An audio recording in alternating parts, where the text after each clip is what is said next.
On the way, I'm on the way. I know connection is vague. Pick up the phone for me, babe. What's up, and what's going on? 1 second. Looks like I'm frozen. Let me fix this really quick.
Y'all bear with me 1 second. I apologize.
All right. I apologize. StreamYards hates me, so it is what it is.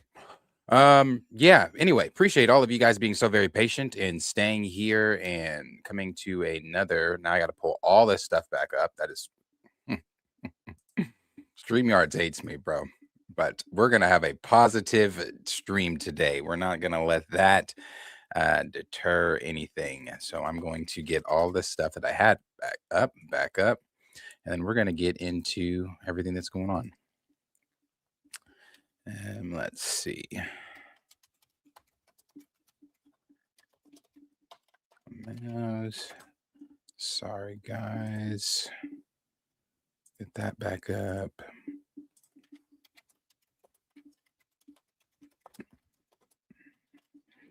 Get the X-Men back up.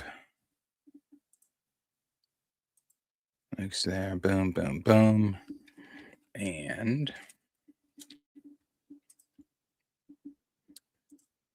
Marvel, Hall H.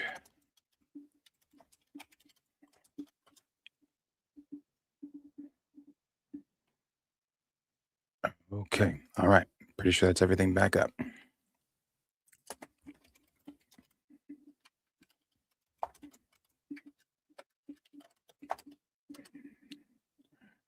All right. Now, anyway, again, I apologize. Thank you all for being extremely patient with me. Thank you. She Loves Fantasy. Appreciate you being here. Lawrence, appreciate it. Pert Minded. Thank you for that compliment on the logo. Believe it or not, this I used AI made that logo for me. I'm not afraid to say that. Is that bad? Is that bad that AI made that for me? But yeah, AI made that for me. Yeah, I like it a lot. I like it a lot. It gave me 4 different options and they were all really good. But yeah, that one's pretty cool. Appreciate you being here, Shy Town. Appreciate you being here, Brandon. Appreciate it, SJ Xavier. Torn Reloaded, first one in here. Appreciate you. Antonio Films, appreciate it. Eugene, appreciate it. And everybody that's watching that has not commented, I appreciate you guys as well. So let's see what some of you guys are saying this morning. SJ said the simplest X-Men approach is top ripoff, Age of Ultron, '05 plus Storm, Rogue and Gambit, or Nightcrawler starting as antagonists who join. I wish they would use those names, but I don't know that they're using those for off the bat. Torrin said, "What's up, Darius? The review bombs have already begun." Yeah, it's on the screen there. It's not what we're gonna start with. We're not gonna start with Michael, but yeah, it's on the screen there. They are definitely coming after it. But we'll get into that. Let's see. Chi-Town said, "What's up, Fanatics family? What's up?" Jay the Informant, I didn't see you earlier. Appreciate it. Antonio said, "All good. Appreciate you guys." Eugene said, "What's up?" The Rotten Tomato score for Michael is bad right now. Still got my tickets for tomorrow and Thursday. Yeah, we'll see. Perp said, "Yeah, nothing wrong with that." Yeah, no. There's some people that, I mean, I get the other reasons to hate AI, but I mean, when you're doing simple stuff like that, I don't think it's bad. It's pretty cool. D Stizzle, appreciate you being here as well.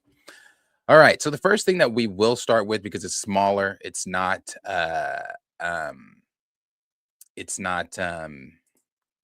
one of the bigger stories. It's big. I mean, it's big to me. So we'll see. But this right here, this is something that's been discussed for a while. As you guys know, I talk about Star Wars and their animation, Lucasfilm's animation. I think they are at their best when they do their animation. Well, at least under Disney, they have been at their best when they do animation. It seems like under Disney live action, they have suffered. Even the Ahsoka show, although I like it, it is still just not it. It's still just not it is in terms of live action Star Wars and what I expect from live action Star Wars. And I don't even need to get into their approach on the films. But when it comes to animation, they have really knocked it out the park, I believe. And I say that with also have said in the past, and I still say it today, I'm not a big fan of the Bad Batch series. I think the 3rd season was probably their best season, but overall, that very first hour-long episode they gave us during the premiere, that was the best thing from Bad Batch, and it was beautiful. Greatly done. I think Tales of the Jedi is great. The point of view of Dooku, and then the point of view from who is their second person? Ahsoka and Tales of the Jedi. I think it's really good, and then it all ties in, with what we're seeing with Maul right now, and then where Ahsoka is from her point of view and Tales of the Jedi with the Crow, the 11th brother, and all that kind of stuff. So it's pretty cool, like that. I did not like Tales of the Underworld. I did not like Tales of the Empire. I thought those were both not good. I thought that Tales of the Underworld, I thought the Asajj story was much better than Cad Bane's. And I thought, as far as Tales of the Empire goes, I don't even remember those stories. I think one of them was Barriss, which I did not like that story. And then I think the other for Tales of the Empire, the other was the opening of Tales of the Empire with Grievous attacking Dathomir. That's great. But following Morgan Elsbeth, oh my god, who cares? Who cares? So Tales of the Empire was a big fail, in my opinion.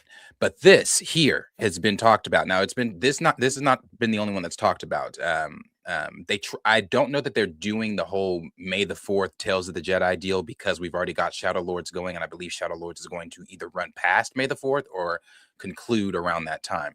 So I don't know that we're going to get directly another animated TV show. So this may be next year for May the 4th, or unless they throw this down the pipeline later on this year. But Tales of the Clones has been talked about. Tales of the I don't think it'd be Tales of the Luke Skywalker or anything like that. I think it would probably just fall under Tales of the Jedi or whatever. But Tales, there was another one, Tales of the Dark Side, or Tales of the Sith, rather, Tales of the Sith, because Tales of the Empire is not obviously the Sith, it's the Empire. So Tales of the Sith, and then there were some other ones that were thrown around too that had fallen under the rumors that Lucasfilm were discussing behind closed doors about doing. I say, I saw a lot of people saying Tales of the Clones would be dope, but although I agree that all those that were named in the little rumored list would have been dope, but this one is the one that's needed. If you are going to do Luke or Star Wars, you need to redeem Luke. You need to redeem Luke. Luke's story, the way that Lucasfilm and Disney have taken it, is you've taken the main character, the hero, and turned him into a bum. You turned him into someone that flees away from his responsibility, which was never something that Luke would have done. Someone that runs, not just runs, but someone that is afraid to use his abilities and thinks that he's a failure and thinks that or tried to kill his nephew and all that kind of stuff like that. All that stuff is just that's not Luke. It's not Luke. It's not Luke's approach. It's not who Luke is. And they've changed Luke. So I think the best thing they ever did for Luke was season 2 of Mandalorian, when he showed up. And that was the biggest reaction, one of the biggest reactions that Disney Star Wars has had under having Lucasfilm under them. So when they put that out, if you guys remember, the reactions for Luke went crazy. You had people crying. You had people, jumping out of seats. You had the compilations put together of everybody's different reactions and things like that. It was a very big moment for Star Wars. And the reason being is because Luke, he's one of the franchises. I say one of them because of Skywalkers as a whole, but he's one of them, one of the franchise's main characters, if not, the franchise. I would say Luke is the franchise main character, and then the rest of the Skywalkers fall under him. Closely there with Anakin and Vader. I don't know. Him and Anakin might share that main character deal, but he's the main character of the franchise. So people want to see Luke, and then in a Clone Wars animated format, they killed it in animation. You don't have to go get Mark Hamill. You don't got to go hire Buddy that you hired for the Bounty Hunter, although he was brilliant. I love that thing that they did with Luke there. I think that a lot of people love that as well, from the Bounty Hunter. Or that wasn't even the Bounty Hunter. I say Bounty Hunter. That from the Boba Fett. That wasn't from Boba Fett. That was no, that was Book of Boba Fett, wasn't it? We took that turn and had those 2 episodes that had not shit to do with Boba Fett. So yeah, people like that as well. So Luke being put on a shelf and Luke being made into this hermit or villain or someone that just doesn't give a damn about the Jedi Order or anything like that, or give a damn about anything, that's just not Luke. So I would love to see something now.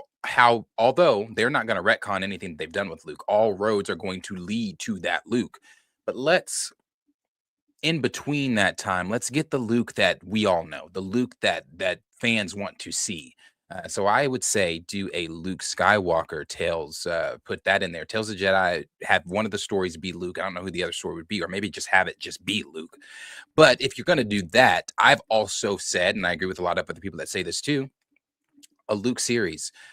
Do a Clone Wars style animated series with Luke, where we're following Luke during the time before he tries to kill Ben, or something like that. I mean, again, they're not retconning what they've done, so all roads have to lead back to that. But in the in between, we can get some good shit. If they just took that leap, we could get some good shit on the in between. So I would love to see them just do Luke and Tales of the Jedi, and then we can do the clones and the other stuff later. But definitely do Luke.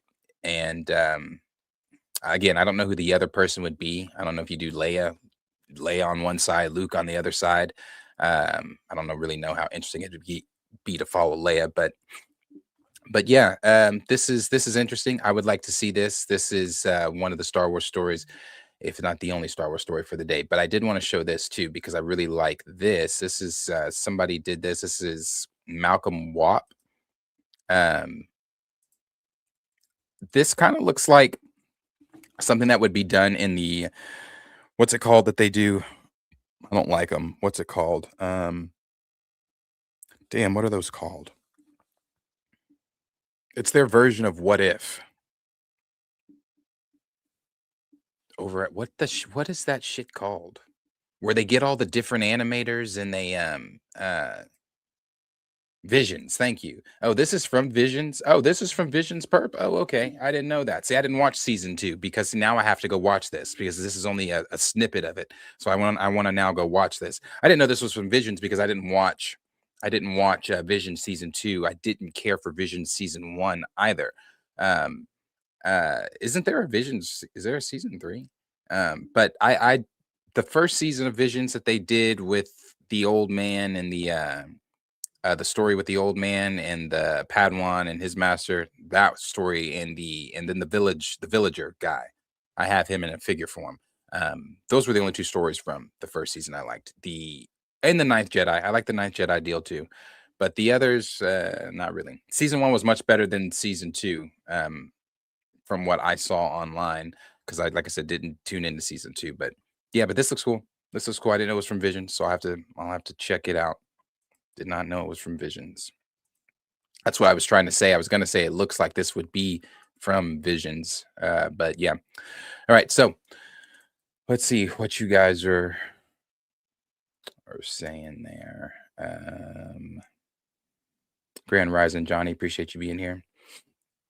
Xavier said Star Wars animation is where it's at. Indeed. D Stizzle said Star Wars animation definitely has more hits than misses. Yeah. Johnny said Visions is also solid. See, I'm just not a big Visions fan. Perp said on the live action side of things, all they have to do is put the same amount of care. That's true. Into the series, like, oh, I thought you were gonna say, like, well, that's I'll although I don't like Andor, I'll agree that they put a lot of damn care into that series. Care into series like Andor. There are other projects, television or movie wise. D Sizzle said, I liked Underworld. Tales of the Empire was Superman. Yeah, see, Underworld for me was I liked the Asajj one. The Asajj one was good. Cad Bane's, I didn't really care for it. I didn't really care for it. We found out Cad Bane had a kid. Perp said they should do Tales of the Old. Yeah, they should do. They should do that. Tales of the Old Republic. They should definitely do that. That'd be good. Lauren said, "Did you see the Hans? They added Han Solo Disneyland Galaxy Edge. They added the character people like. Now that KK is gone. Yeah, I've been seeing that. That was something that they talked about a little bit before she left. It was a story that came out that said they are going to start adding. So they're putting the John Williams score over.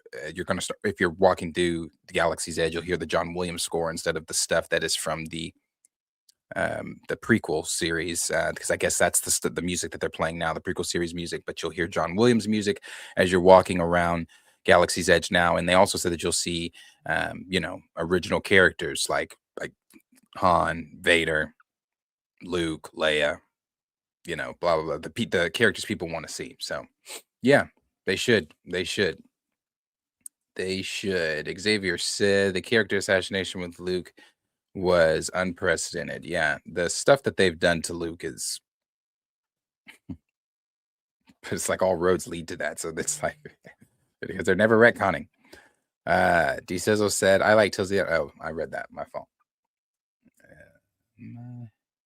Lauren said they're done for killing the trio. Indeed, we've been popping these latest fan films. Yeah. The fan films that people are doing, I've seen those. Those are good. Those are good. All right. Let's see. What was the next thing? Let's get into X-Men. Yeah, let's get into the X-Men. All right, so we've talked about the X-Men before. I've ranted about this before. Not really ranted. Well, yeah, I did. Yeah, I did because I got into a whole back and forth with I don't remember who about how I don't think that the younger X-Men idea is the best approach, and I still say that. I don't think that's the best approach. One of the things that Marvel Studios loves to do is remind us, and I always say this, don't be surprised when they do things because they always tell you and are constantly reminding the audience that we are not the comics. We are going to separate ourselves from the comics and be Marvel Studios. And with this, they are doing the same. They are separating themselves from the comics and simply being Marvel Studios. They don't want to go with the group that everybody is familiar with, and that would be Cyclops, Jean, Wolverine, Storm. If you wanted to still throw Jubilee in there, Jubilee, because Jubilee is supposed to be going to be a part of the lineup. Jubilee, Rogues. I haven't even heard anything about Rogue. Just all of those, Scott, all of them. But instead, the rumor right now is that they are going to be going with, I believe, Jean, Scott, Jubilee, Kitty Pryde. I think Beast is even supposed to be, I don't know if he's going to be on the team or if he's just in the film or what he's doing, but Beast. So anyway, this is what's going on. It says X-Men reboot rumored to revolve around these mutants as Marvel plans big change to Avengers franchise. Says we have big updates on Marvel Studios' rumored plans for the X-Men franchise, along with news on how to approach the Avengers franchise, on how the approach to the Avengers franchise could change after the hit or miss multiversal saga. Jake Schreier is rebooting the X-Men franchise for Marvel Studios, and all eyes are now on what the Thunderbolts Helmer has in works for the fresh take on the mutants. Heroes. If the rumors about Sadie Sink playing Jean Grey in Spider-Man Brand New Day are correct, then we can expect to meet the first member of the team as soon as this summer. Marvel Studios has to get the movie right, as these characters will almost certainly be the focal point for the next decade of the MCU storytelling if things go according to plan. Mutant Saga. So, it says, according to the Cosmic Circus, the idea for the X-Men cast is to grow over several years and serve as a coming of age story. It also sounds like we'd start with the original 5 X-Men: Cyclops, Marvel Girl, Angel, Beast, and Iceman. Okay, so this is taking a turn that now this is coming from Alex. According to Jeff, these are not the names that they're going with off top. The names, and now this is a better lineup in my opinion. It's a much better lineup. This is the lineup they should go with. I hope this is the lineup that they do go with. I hate that Storm's not in this, but I told you where I think Storm's popping up first. They've told you where Storm's popping up first. It ain't at the mansion. So I think that this is a better lineup. And they've also said where Wolverine's going to pop up too, for people maybe asking, where's Wolverine? Where's Wolverine and things like that. Wolverine, from my understanding, and this is just from rumors and things like that, but again, if we are hearing from certain scoopers, no mention of Wolverine, no mention of Storm or some of these others, because Storm's name's not mentioned in anything that I've heard with the X-Men so far. The only time Storm's name has been mentioned from within Marvel's walls, at least from what I've heard and seen, is from Nate Moore. And that is involving her in Black Panther 3 and having her introduced through there. Nate Moore said he wanted to do that a while ago. And again, with this being his last Marvel project, a part of Marvel Studios, I bet you they're going to try to do some, I just think they're going to try to do some of those things. When you're looking at this list here from Cosmic Circus and you're seeing the names that you're seeing, then you look at the list over there from Jeff Snyder, who's got a completely different list, but even in his list, Storm's not in that. Neither is Wolverine. I just believe she's popping up in Wakanda first. So if she pops up in Wakanda first and they go with this lineup, then you also have Wolverine absent, who they've said, rumor wise, is going to pop up in Alpha Flight. We've also just recently heard that Marvel is currently not working on the Silver Surfer project any longer, the presentation or whatever they were going to do. They are currently now working on Agents of Atlas, an Agents of Atlas project, an Alpha Flight project, and there was another one. I don't remember what the other one was though. But Wolverine is supposedly supposed to be popping up with Alpha Flight before he pops up with the X-Men. So if they do that, then yeah, this would be your lineup for the X-Men. You wouldn't have Wolverine and you would not have Storm. I'm sure that would come later on in the Mutant Saga where they join the team because again, they're just going to do things differently. But anyway, it goes on to say, however, while there will be the core team, other mutants could appear, not in anything even remotely close to a lineup as big as X-Men 97. The report adds, I think it's the core 5 with 3 more, and they are not including Logan in this lineup. Then it says, as of now, is Storm not core 5? Am I just wrong on that? Is Storm not core 5? I feel like Storm is core 5. I mean, I know who the original, obviously, team was, but I just feel Storm's core 5. Anyway, it goes on to say, as of now, it's supposedly just as likely that Hugh Jackman will continue to play Wolverine in the post-Avengers Secret War. That is just insane. MCU as it is, Daphne Keane suits up as the new Wolverine. In other words, no decisions have been made, and Logan will probably be shelved for a while. Yeah, but because I think Alpha Flight's not coming right off the bat. I think Alpha Flight's going to come later on down the pipeline, obviously within the Mutant Saga, but later on down, probably not even. I don't even know if it comes within the first. Yeah, maybe the first. Yeah, probably the first 10 years because I doubt they would go. They're not doubt. I know they don't. They don't go the entire first 10 years of the Mutant Saga and not have Logan a part of that.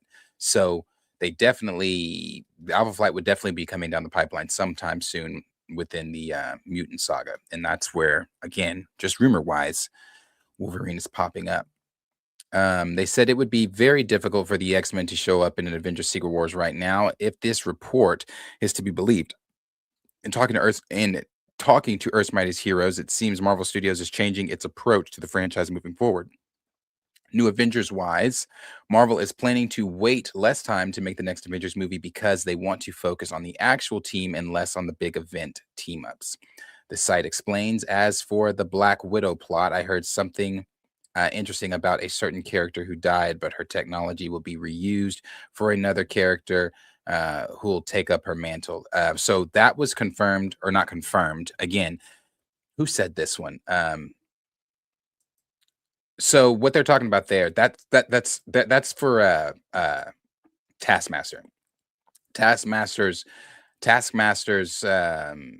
technology, and I think that I forget who what scooper that was coming from, but they said the Taskmaster's technology is supposed to get used for, and who gives a fuck really, but it's supposed to get used for somebody else or whatever. Again, who cares? It says the latter point ties into what we told you earlier today about plans for Bullseye and Daredevil Born Again. Drake Schreier X-Men reboot is still being written by Beef creator Lee Sung Jin and the Bear co-showrunner Joanna Cowell. But it was rumored last week that Odessa Azion is being eyed for Rogue. I don't know who she is, so I'm gonna have to look her up in a minute. Oh yeah, with the picture from last week with Peter Caffey, and with Peter Caffey wanted for Beast. At this stage, it's in production. A great many actors are likely on Marvel's list. I also agree. You know, at first I was like, I liked Peter Caffey as Beast, but I also agree. I think he brother might just be too damn big to be Beast. Beast is just not that big. Now maybe Colossus, but then also like Tina said, because his accent is so heavy, it would be him trying to bounce, trying to do a Russian accent. And then maybe, I don't know the type of caliber actor Peter Caffey is outside of seeing him in Knights of the Seven Kingdoms. So maybe he can do a Russian accent, but I would prefer him as Colossus over Beast. Beast is not that damn big. Let's see. Goes on to say, Says, well, my favorite part about working in the Marvel world is honestly collaborating with Jake Schreier. Oh, this is we saw this video. This is what Lee Jun Shin said, but I'll go to this part. He said there's a lot of romance, there's a lot of heart, there's a lot of aspects of the X-Men's past, just obviously the theme in politics. And so I think Jake wants to kind of, breathe fresh life into the franchise. It's early, but we've been meeting with Kevin and Luis Despacito regularly, and I think true fans are going to be excited. So the X-Men doesn't have a release date yet, but shooting this year for 2028 debut, or shooting for a 2028 debut. So anyway, I like it. I mean, listen, I have gripes with it, obviously, but at this point in my MCU stage, I am just, you get what you get and you don't have a fit. That's what it is. They're giving it to you the way that they're going to give it to you. I don't know how many times the MCU has to, again, burn people for them to realize that they're just going to do what they are going to do and going to do their version of it. So some people may not like this lineup of Gray. What's up, Gray? Haven't seen you in a while. Some people may not like this lineup of what is going on with the X-Men, but again, I don't mind I hate that Storm's not in it. I will say that. I hate that Storm's not in it, but I mean, I don't know who was here when I said it a couple weeks ago when we were talking about it, me and Chill, when I said I damn guarantee you she's popping up in Wakanda first or in Africa. She's popping up there first. She's not going to be, and I also think they're going, well, I don't know. I don't know how they're gonna do her as far as age goes. She would need to be older than Scott and Jean. But I don't know how they're gonna do her as far as age goes. But she's gonna pop up in Black Panther 3 first. I'm gonna kind of just, without any inside knowledge, I believe that wholeheartedly that she's gonna pop up there first. So this may not be the lineup that everybody likes, but I don't mind Cyclops, Jean, Angel, Beast, and Iceman. It's not like I mean, you got 2 Omega level mutants there. So yeah, so it'd be fine. And we'll see what it's going to look like, but this is the approach. So on one hand, you've got what Cosmic Circus is saying with this lineup, and then on the other hand, you've got the lineup that Jeff Snyder has been teasing for a while, and that's Jubilee, Kitty Pryde, Jean Grey, Scott, and I forget who that 5th person is. But yeah, that's the lineup on Jeff's side. That's the lineup on Cosmic Circus side. Cosmic Circuses I like a lot more. If I had to choose between the two, and we have to choose, and we don't know that these are the lineups, but I'm pretty sure this is pretty close. These are the two you had to choose between. I'm choosing Cosmic Circus's what he said. Yeah, Rogue. Thank you, Sanju. Rogue was the other one on Jeff Snyder's side. So it was Kitty Pryde, Jubilee, Jean, Scott, and Rogue. Then over here, you've got Angel, Beast, Cyclops, Jean, and Iceman. I still like this one more. Even with Rogue over here, I still like this one more. I don't know why. Well, yeah, I still like this one more. I know why Rogue wouldn't be over with this group, but I like that group more. So it is what it is. Marvel's going to do what Marvel's going to do. They are going to give it to us however it is. And then, of course, obviously, Professor X will be in this. They've said that they are not starting with Eric, so it will not start with Magneto. Magneto's not going to be the villain. If things are still going as the rumors have suggested, then it's going to be Mr. Sinister. Mr. Sinister is going to be the big bad that they are working with first. So I'm excited to see what they are exactly doing with the X-Men. It's been damn near about time, long past time for us to get into the X-Men in the MCU. So yeah, I would like to hurry up and get on there. But let's see what you guys are saying. Let me know what you guys are thinking about this lineup. Do you like this lineup more, or do you like Jeff Snyder's lineup more with Jubilee? Again, Jubilee, Rogue, Scott, Jean, and why do I keep doing that? Cyclops. Then the other is Cyclops, Jean, Beast, Iceman, Angel. You guys let me know what you guys are thinking. Which one do you like more? Which one do you like less? Let's see what you guys are saying. Um,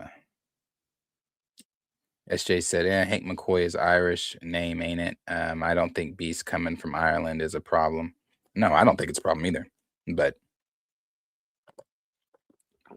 I don't think it's a problem either. But I still don't think after considering it and looking at it, I would prefer him still as Colossus. He's just too damn big to be Hank.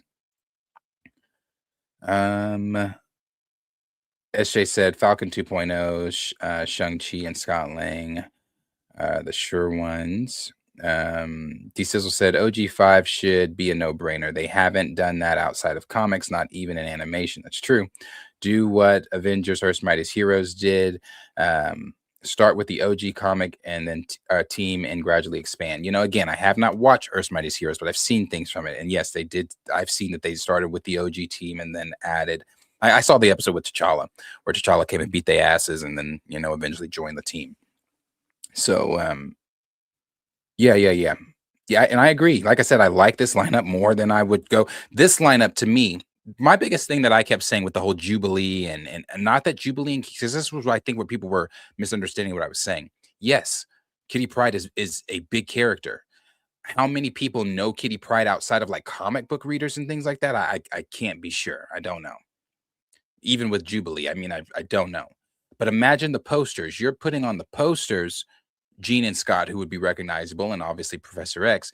But then the rest of these young ass kids, people would be like, oh, this is the X-Men? The general audience, people that just don't know these characters only know the X-Men based on maybe Fox movies, or know the X-Men based on just what they've seen in the pop culture zeitgeist and things like that, but actually popped open a comic book. General audiences, I doubt it. So they wouldn't know who these characters are like that. So the posters, people would be like, what the hell? Who are this? Is not the X-Men. This right here, though, Iceman, Cyclops, Angel, Beast, that's better to sell, better merchandise, better for the posters and all that stuff. So I agree with that lineup more. Let's see. Dan the Man said Scott can go. Shang-Chi is cool. Give Falcon 2.0 actual telekinetic abilities with Red Wing. I wish Red Wing was real and not a droid or android or whatever the fuck. Let's see. Xavier said, I don't mind them starting with the OG5 and then adding to the roster later. Yeah, I agree. Professor Film said it's nice to see familiar faces in the chat. Yes, great. Like I said, I hadn't seen you in a minute. Dan the Man said, I can see Storm, Nightcrawler, Colossus joining the lineup. Yeah, definitely. Like I said, I could see that. They're just Storm. Yeah, Storm will be in Wakanda or Africa, Wakanda, wherever the fuck she's going to be. I mean, Wakanda's in Africa, wherever she's going to be first. She's going to be inside the walls of Wakanda or outside the walls of Wakanda. She's going to start there first. Then she will come into meeting everybody, I guess, and then join the team. Xavier said, I'm excited for Mr. Sinister in live action. Yeah. Let's see. Anthony said, I like neither, to be honest. My team is Scott, Jean, Angel, Warpath, and Thunderbird. Yep, that's a good team too. Good team too. SJ said, Earth's Mightiest Heroes is the best. T'Challa adaptation so much better than Coogler's. Nerfed bum. No offense to Chad. He did his best he could with what he got. Yeah. She Loves Fantasy said, trying to get queued up for the Usher and Chris. Are you going? Oh, your number, damn, in line for 70K tickets. Wow. I was, kind of a no-brainer that tour was going to do the numbers that it's probably going to do with Usher and Chris. So yeah, I could see it. Agents of Atlas. They're going to recast Jimmy Woo first. I don't know. I doubt it. But Agents of Atlas is something that is rumored to be on their list. Let's see. Yeah, Sanjay said X-Men 97 is the best lineup. I agree. Let's see. All right, let's move here. We'll move to Hall H for Marvel. This will be the first time Marvel Studios has been back to Hall H in what? Was it 2 years? They didn't go last year. I can't remember if they went the year before, but they're returning to Hall H, and some of the things that they could be showing are obviously their mutant lineup, the Mutant Saga lineup, probably Black Panther 3. They'll probably show something for Doctor Strange 3, maybe. Um, Probably some TV show stuff. Trying to think, maybe Shang-Chi 2 also. Um, Maybe they might reveal some new things well, obviously it'll all be new, but reveal some projects that nobody's really been talking about, or maybe that'll be where Agents of Atlas and maybe even the Midnight Suns. Midnight Suns has been rumored and rumored and rumored and rumored, so maybe something like that. But they could definitely unveil a couple of good things during Hall H. But let's see what they're saying here. It says Marvel Studios is headed back to San Diego Comic-Con this July and will return to Hall H this summer for its usual Saturday night presentation. The info comes via the wrap where it's added that Marvel will also have a big presence on the convention floor in San Diego. The studio is also expected to show up in Anaheim for D23 in August, which means Marvel looks set to make a major push across both events. Well, that's true too, because I always forget Disney D23 is right after that in August. So I would expect, well, Disney D23, they really would prefer that they push their stuff at their event. So I wonder what all Marvel is going to show at Hall H, then turn around in August and what they would show at D23. So I wonder how much they're going to hold back at Hall H, or are they just going to let it all out and then do the same presentation at D23? As Marvel returns to Hall H, the return sets up one of the bigger Comic-Con panels of the year, especially with Avengers Doomsday on deck for December. It's assumed the Hall H panel will center on Doomsday, which could make the most sense given where Marvel is right now. Marvel has used Hall H in the past to roll out major announcements, cast reveals, trailers, surprise appearances, so expectations will be high for what Marvel brings this time. Marvel's last appearance at SDCC was 2 years ago with Robert Downey Jr.'s Doom reveal. So they could line up the Comic-Con appearance, blah blah blah, and just yeah. So what they could do again is bring out people as well. I mean, I wonder if they would bring out the mutant cast, or who they've cast as the X-Men, or would you save that for D23? I don't know. I expect at one of those they will probably bring out who they've casted for the X-Men. Some of them, at least. I think that would be one of the biggest things that you could do. Obviously, you could talk. Another big thing you could do is, hey, we've recasted T'Challa. I don't think that's going to be something that they do, but I think Black Panther 3 will have a presence at either D23 or San Diego Comic-Con. So that's another really big announcement, something they could do. Another really big announcement that they could do is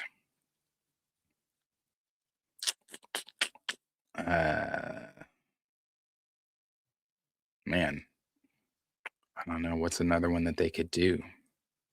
I mean, this would be the reboot, so you could bring out some of the cast that you'd bring out for some of the younger, because they also said Cosmic Circus said that the Avengers are going to be younger, much younger than what they currently are. I don't know what much younger means, but I would say maybe all in there, maybe mid-20s, maybe, I don't know. But you could bring out those actors, maybe who you're redoing or recasting as Cap, who you're recasting as Iron Man, who, if you're bringing other heroes in here, heroes that we haven't had before, part of the lineup. There's a lot of big things that they could do to get people excited for the next saga. Again, I think Shang-Chi 2 will also have a presence. I think Destin Daniel Creighton will come out with Simu Lee, and they'll talk about it's how long it's been in the waiting and blah, blah, blah, blah, blah. Kind of give you the title, the working title, or whatever it's going to be, the logo that'll probably change 6-7 times before the actual film. Yeah, I would expect that. And I would probably expect even a Champions thing to be announced, a Young Avengers project or whatever they're going to do with that to be announced also, and maybe even a Fantastic Four 2, probably a Fantastic Four 2, Thor 5, I would expect probably Thor 5, maybe even finally a solo Hulk film. That's something they could do. I don't know if they actually do World War Hulk. I think we're kind of are we past World War Hulk at this point? Um, but yeah, those are just some of the things I think that they could unveil. They could even unveil Dark Avengers. I think the Thunderbolts needs to turn into the Dark Avengers. I like this whole idea that um, the actor for Bullseye is really wanting to join the Thunderbolts team, and I think that that's a great idea. I know a lot of people didn't really like the Thunderbolts. I didn't dislike the Thunderbolts. Is one of the better projects I feel that they did out of those three, which is brand new. I always call it Brand New Day, Brave New World, Fantastic Four, and Thunderbolts. I thought Thunderbolts was probably the better one out of them, in my opinion. Fantastic Four had the great space scene, but outside of that, that film is very, very, very boring. But I think adding Bullseye, adding more characters like that, even let's get Norman Osborn in there. Even if you're gonna do the Dark Avengers, add Sentry to. Well, Sentry's already on there, isn't he? Yeah. So do that. Do that. Let's get the Dark Avengers going. I don't know if you're gonna do, you know, Moonstone, Ares, Dakin, the rest of them. I don't know if you're gonna do all them, but that would be it's a reboot. Go big, do it all. So I think, yeah, those are some of the projects that could be named and could be talked about. If they do Midnight Suns, something that could also be big for them. I doubt he would do this, but something that could also be big for them would be to bring out who you've casted in the Midnight Suns. Maybe bring out Oscar Isaac too, because he recently was just talking about it. Bring him out to talk about some of the stuff. Bring out even and to really shake the internet up. Bring out Mahershala Ali. But again, we don't even know if Mahershala Ali is still tied to this thing with Marvel. Has he moved on? From my understanding, they've now made Blade twice outside of the MCU with Mahershala Ali doing, so just different things. I don't know if that's really gonna happen with Mahershala Ali, but personally, even if I was Mahershala Ali, I don't know that I'd want to come back to Marvel. But he was the one that originally knocked on their door, so we'll see. So we'll see exactly what happens. We'll see exactly what happens. But yeah, those are some of the things that could probably happen at San Diego Comic Con. I haven't seen or heard anything else being talked about from it, but it's not far away. We are literally about to enter into May, so we are going to have Mandalorian and Grogu in May. I forget what else comes out in May as films wise, but then in oh no, Spider Man's in July, isn't it? So we have July for Spider Man, then San Diego Comic Con, then we go into the other stuff. The presentation for Punisher, is that in May or is that in June? I can't remember when that is either. But yeah, we got those things coming up. Those are things that are coming up from Marvel. So you guys let me know, what things are you expecting or thinking that maybe Marvel could unveil at Hall H? Do you like the ideas that I kind of put on the table? Do you have better ideas, more ideas? Let me know what you guys are thinking about Marvel being back at Hall H. And let's see. SJ said, yeah, but do they pick Reynolds over? Oh, not talking to me. Sorry. Johnny said, how much you want to bet James Gunn not coming to Comic Con? Probably not. She'd said D23 will be Doomsday trailer reveal. Could be. She loves fantasy. Not talking to me, but Gray said, "I'm hoping we get X-Men cast, Avengers, and Black Panther recast." Yeah, that would be those would be two really big announcements that would turn the internet for real. Cleve 17 said, "Do you think they use Ironheart in future films?" I don't know about films. Maybe. I don't. People keep putting her with the champions. I don't believe she's going to be on that team. I don't believe she's going to be on that team at all. Um, She might. I don't think so though. But her fate right now is with Mephisto. So the next time we see her, maybe she might be with the fucking Midnight Suns. Next time we see her, I don't know. I don't know. But they've got her on this anti-hero path now that she's made this deal with Mephisto or whatever the deal is. Grace said I still want World War Hulk. I do too. I do too. Do you recast Ruffalo? I do. I would personally. And I'm gonna be honest with you. I've never really been the biggest fan of Ruffalo as Hulk anyway. I think his likeness as Hulk is good. Him as Hulk, as Bruce Banner, don't really care for it. Don't really care for him as Bruce Banner. Let's see. She said, "Thank you. I feel like I'm the only one who thought the F4 was boring. No, F4 was boring. F4 was boring." Let's see. Q at 5 said, "I want a Midnight Suns movie that can introduce some mythical characters, including Moon Knight and Blade." Yeah, my Midnight Suns team, I'd want to. I'd like Wolverine on there. I'd like. Hold on. Somebody mowing my yard. I'd like Wolverine on there. I'd do Ghost Rider. I'd do Brother Voodoo. I'd do Blade. I'd do Wong. I'd do Werewolf by Night. I'd do Man Thing. Moon Knight.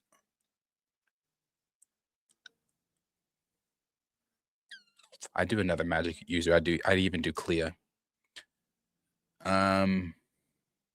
Clea or Magic. Iron Fist as well, if I didn't say him. I could put some others, but that'd be the lineup for me that I'd like. Battery said Mahershala Ali, that man is done with the MCU BS. Probably so. T Stizzle said, but then again, numbers do talk. D says, man, I need a proper Planet Hulk to set up World War Hulk. In my mind, the MCU World War Hulk is comic world breaker Hulk, wreaking havoc on Feige and Marvel Studios HQ. Yeah, no, they did not set that up right. We did not see anything that happened, or how Planet Hulk and how all that happened. None of that. None of that was Scar. I haven't even seen Scar since the terrible picnic pop-up. Johnny said they're gonna announce Halle Berry will return as Storm and Avengers Doomsday at San Diego Comic-Con. Hey, that's a good one. That's a good one. Maybe some names that have not been announced for Doomsday will probably maybe come out. So that's a good one. That is a good one. I believe she's in it. I don't know she's in it, but I believe she's in it. I think the lineup of X-Men that they currently have is just, it's good, it's cool, it's nostalgic, but it's just not like it. And can we see a proper Rogue? Like, if you're bringing everybody back and you're making them better, making it comic accurate, bring. I don't think that she was the best as Rogue anyway, but she's the only thing that we have as Rogue. Bring her back, make her more comic accurate. Let's see. Battery said Gunn might have a sizzle reel in time for Comic-Con plus lanterns. That's true. Professor Pumpkin said twice was enough. Chi-Town said, what's news of rumors around X-97?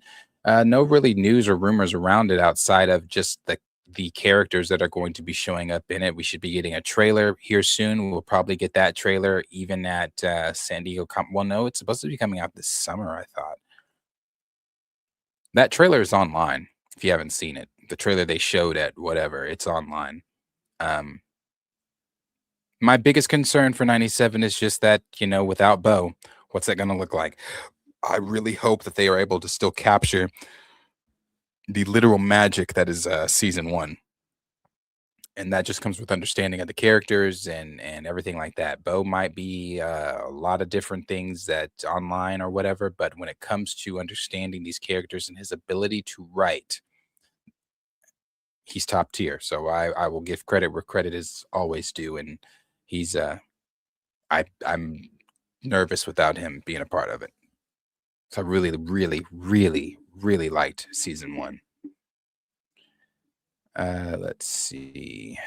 Gray said, "Where's Rhodey? He's turning into Wada over there." Yeah, he's where's Waldo? He's who knows on Rhodey, the stuff with Rhodey. But at the same time, too, as much as I love to be able to say that I'm related to Don Cheadle, brother is too damn old to continue as Rhodey. Don Cheadle cannot continue on as Rhodey, so they need to go ahead and recast that as well. Q05 said if MCU has to recast Blade, I'm okay, but to not give Mahershala Ali his shot sucks. Yeah, it does suck. It does suck. Eugene said IMDb has a stunt double for Halle Berry listed. Yeah, she's in it, I'm sure.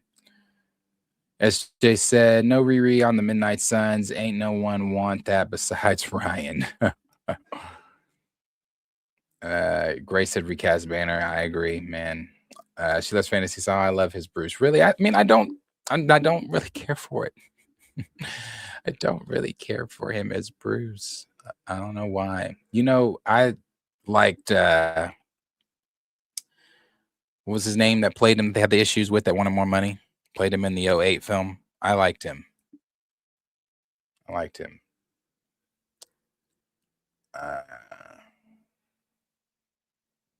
Now I do agree Chris Hemsworth is fantastic as Thor.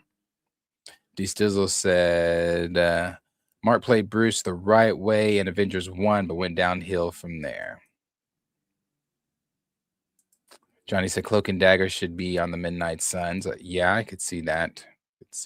They're on my Midnight Suns display. What's up, Ricardo? Appreciate you being here. Ricardo said, random side note about last night. The IMAX auditorium was packed for Speed Racer here in Oklahoma.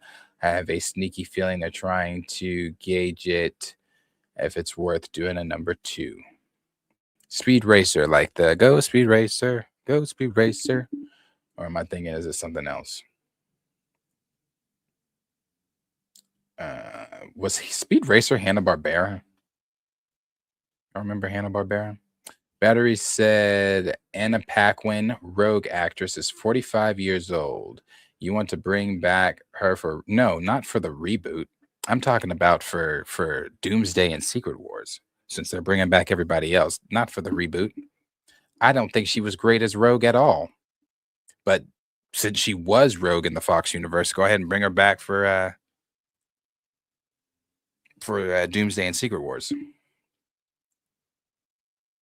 We appreciate the super. We will get to that. She loves fantasy. Thank you. Ricardo said season 2 of X-Men absolutely has me worried, especially since they said they changed a lot of what Bo did. Yeah. JD Foreman said recast Blade and Rhodey. Ricardo also said they just need to recast everyone who's 35 plus, in my opinion. I kind of agree with that, depending on who it is, but yeah. Press Film Fan said, yeah, Rhodey has been done dirty in the MCU. He has been done dirty, but like I said, at the same time, Cheadle's just too old. He's too old to continue on as the role. Just like Hugh Jackman's too old to continue on as this huge as this Wolverine nonsense. Ed Norton, that was his name. Thanks, Dragonfly. Xavier said, I don't care for him as Bruce either because I don't buy that he's a scientist. I don't buy it either, especially watching him in the trailer for A Brand New Day. It's just a really quick clip, but just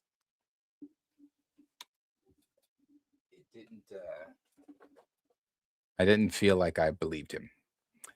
Torian said, Agatha can do the soundtrack for Midnight Suns. Yeah, that Speed Racer. Okay, okay. So is this a new movie or did this movie come out a while ago? I remember them saying they were doing a live action Speed Racer. Lauren said, my friend went to the Michael premiere last night in LA. Dope. So he was surrounded by everybody that was there, the Jacksons, Um, all the Jacksons are exactly alike. Just even watching Jafar as he's talking on the red carpet and doing interviews, he's just like all of them. Thank you, She Loves Fantasy, for that. And I'm gonna get some cool little. I need to get with Chill on how he does that. Get some cool little super chat things in here. And thank you for that. Appreciate that very much. Very generous. Thank you. Lauren said people were dressed in some of the Jacksons were there. Dope. Cleve 17 said I actually love Speed Racer. Did you go see it? Ricardo said he was played by Amelia or Emile Hirschitz. I don't know. It's had some decent big names in the movie. Nice. Speed Racer will get a sequel right after Pigs Fly. Grace said she sounded more like Rogue in True Blood than an X-Men. She said, "Man, they colonized that season 2 of X-Men. Yeah, season 2 of X-Men is probably or X-97 is probably going to just I don't know. I don't care for that trailer. The one they showed, it's all right. It's all right. We'll see how it does though. We'll see how it does. All right. Now, let's move in here to the top story of the day. And that story is the Michael movie. So, as you just saw, Lauren said that his friend last night was at the premiere in LA. I did see all the premiere stuff that was coming through the timeline of them, of the Jacksons, of Jafar meeting the little weirdo Fabio, Michael Jackson impersonator. Dude, he's got to be. That's embarrassing. If I'm Jafar, I'm embarrassed for you. Like it's weird. It was weird. The look on Jafar's face anyway when they shook hands was funny. But everybody that was at the premiere, why Sky Jackson was there, I'm not really sure, but all of the people that were there, that were on the red carpet, um, the little boy that's playing Mike in the younger years, he was doing, the little James Brown dance that Mike did when he first met Barry Gordy and everything. So it's really it was cool to see what has not been cool to see has been the review bombing that has been going on Rotten Tomatoes. But I want to say the review bombing was going on before Rotten Tomatoes. People got to see the film. Some people got to see the film before obviously the premiere last night. There was another premiere of it. I forget where the Jacksons were. What was it, last week or whatever, where they showed the film. People got to see the film then, and people were coming out saying, "Oh, that the Michael film, it's if you are a true Michael Jackson fan, you're going to love it because it gives you nothing but the bubblegum sunshine parts of Michael's life. It shies away from his. It shies away from his. I'll read this one here. I bookmarked one. This one says." Where is it? Okay. This one says Michael is an extraordinarily sanitized, overly audience-friendly music biopic that makes Bohemian Rhapsody look like a complex, nuanced character study. With the dramatic depth of a Wikipedia article, that's not good praise. But again, this is just hey, we'll see.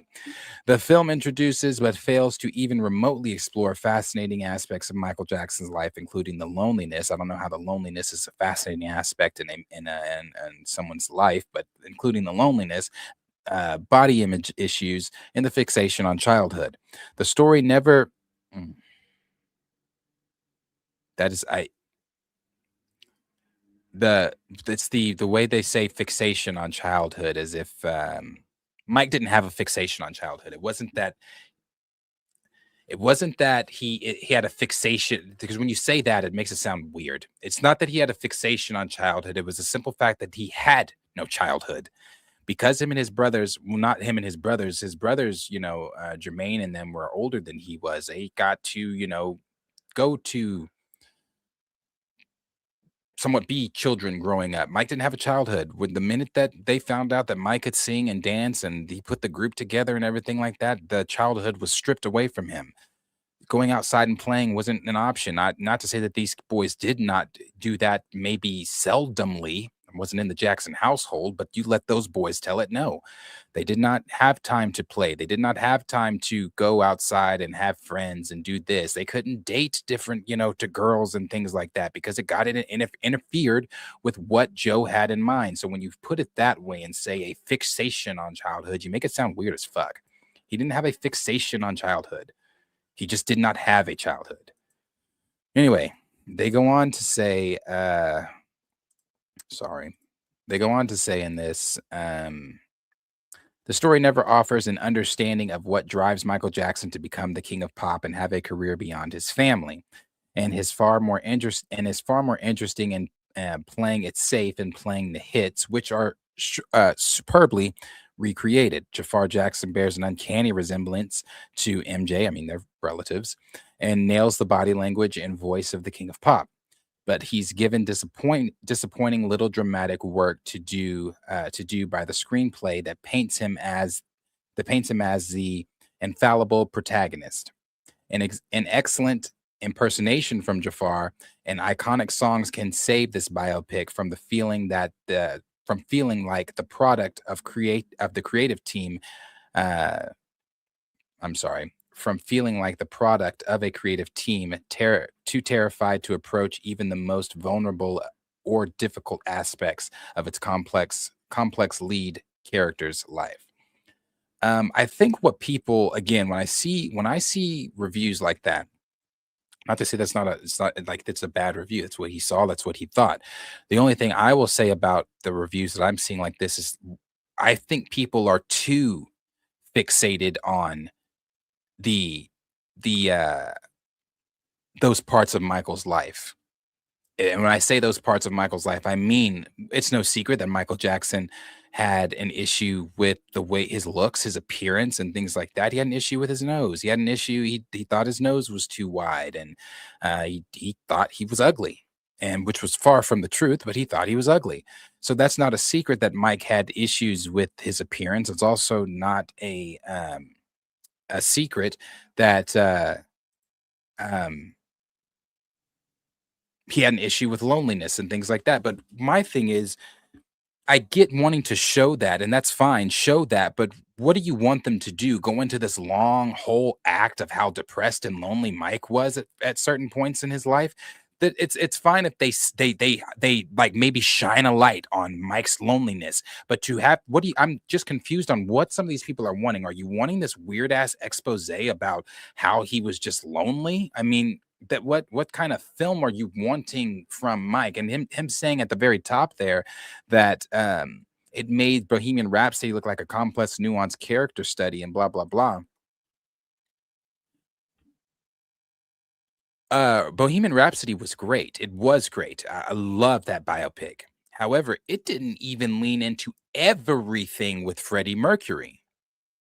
Freddie Mercury didn't live this walk in the sunshine, skipping through the daisies lifestyle. It didn't touch on every single thing with Freddie Mercury either. Now it touched on some of the big stuff, but it didn't touch on everything with Freddie Mercury. There were some things that were left out. So this whole, trying to make it seem like Bohemian Rhapsody is just superior to Mike. Again, I haven't seen Mike yet, but doubt it. Doubt it. Now, this article says Michael is far from a thriller as it lands bad Rotten Tomatoes score. After years of anticipation and reports of significant reshoots, the Michael Jackson biopic is finally arriving in theaters later this week. With the star-studded cast and crew in tow, the hype for the project has been at an all-time high. However, it seems like the audience may want to temper its expectations as critics have landed an unsavory verdict. Now, I'm not going to say audience temper your expectations because the audience is going to go into this movie viewing it much differently than the critics are viewing it. Much differently than the tabloids are viewing it. And the reason I say the tabloids are viewing it, because When have the critics, when have the tabloids, when have these magazines or any of these people, any of these people that write for or journalistic people, any of these people that are working for under the umbrella or maybe just for themselves, when have they ever been on Michael Jackson's side? Wacko Jacko? When have they ever been on Michael Jackson's side? Never. So I don't expect for people that are critics, people that are have some type of agenda or narrative or whatever their idea of Mike is, to come in and give a glowing review of Michael Jackson. But I do expect the fans, once they see it, I damn guarantee you that audience score is going to be drastically different from the critic score. Goes on to say, as of writing, Michael has a 27% on Rotten Tomatoes based on 51 reviews. The consensus thus far is that Jafar is able to embody the iconic pop star, but the rest of the film falls under the weight of its own ambition, with a story far too focused on recreating moments instead of providing thematic substance. So let's see what some of these reviews are on Rotten Tomatoes. So let's go back. Oh, there it is. It's got a 32 now.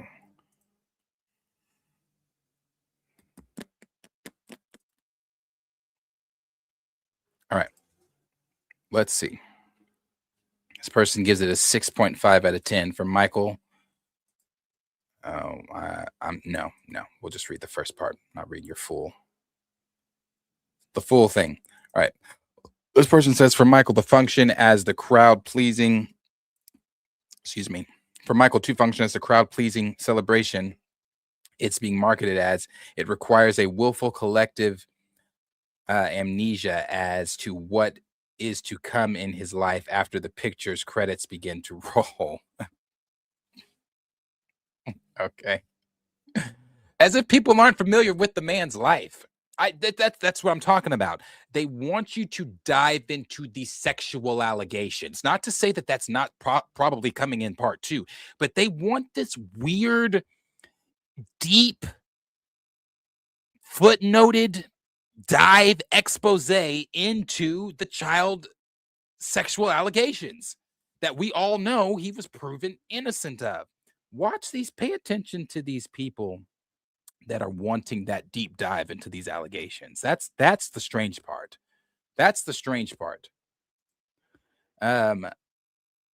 Gregory said, if you want to relive some of MJ's magic, Jafar, Fuqua, and those timeless bangers with a quench of nostalgic thirst, that will make you want to forget all that negative stuff for a few moments anyway. He gave it a C+. This person says, as close to generically evil musical biopic trash as you can get, but the moments where MJ is at peak performance are still capable of leaving one levitating in their seat. So basically, Michael's still Michael. Michael Jackson deserves a stronger film that everyone involved is capable of doing. This one gave it a 4.5 out of 5. Ultimately, Michael reminds the world why it fell in love with Michael Jackson, his music, his enormous heart, and his one-of-a-kind artistry. This person gave it a 2 out of 5. Michael's deification of its subject makes it hard to enjoy the film as anything other than a work of devotional art or camp of the highest level. All right, Joe. This person gave it a 5 out of 5. First and foremost, let me just say full stop, no stuttering, no caveats. This is the best biopic of all time, but we need part 2. This person also gave it, the splatter, like you threw the tomato. It treats Michael with high level of respect to a fault. Oh, okay. Barely skimming the surface of many of its more interesting ideas and ultimately serving as half a movie. This person gave us flat 2. Far from the first musician biopic to use familiar shortcuts and cliches to chronicle an artist's life and career. However, those cliches have gotten a lot funnier to notice since Walk Hard. I don't know what the fuck's he even talking about? This person gave it an 8.5 and said, the sparkling the sparkling kid gloves treatment of a creative underkind.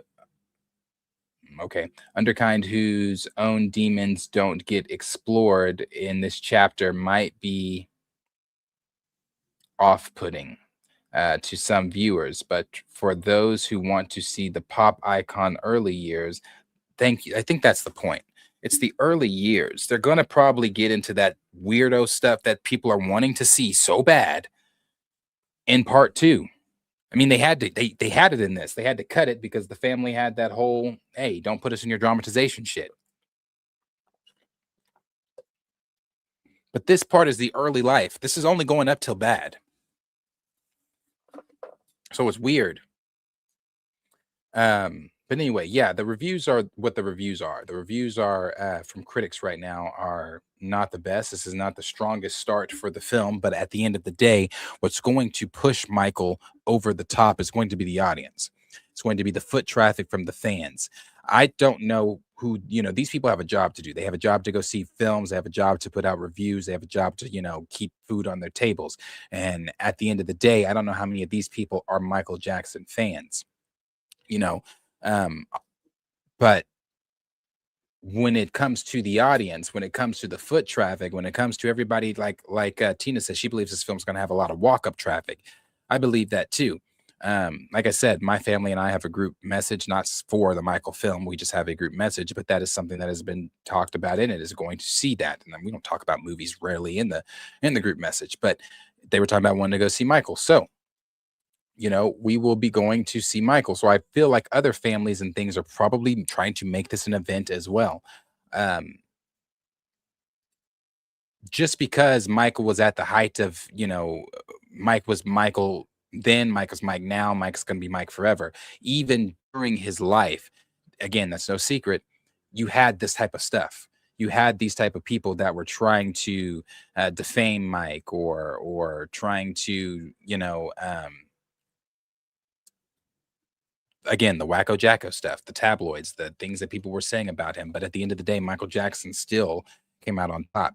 Michael Jackson still was Mike. And I think even with this, that's going to happen. He's going to still come out on top. So it is what it is. People, I will go see it on Thursday. Everybody else, when the world gets to see this film on, when does it come out? It comes out on Friday. We'll know more. I'm just ready for the audience score. I'm ready to see what the audience is thinking about it, and I'm ready to see it myself. Something else I saved here from that. Let me see. Oh yeah, let me see this part here. Let me go back. Boom.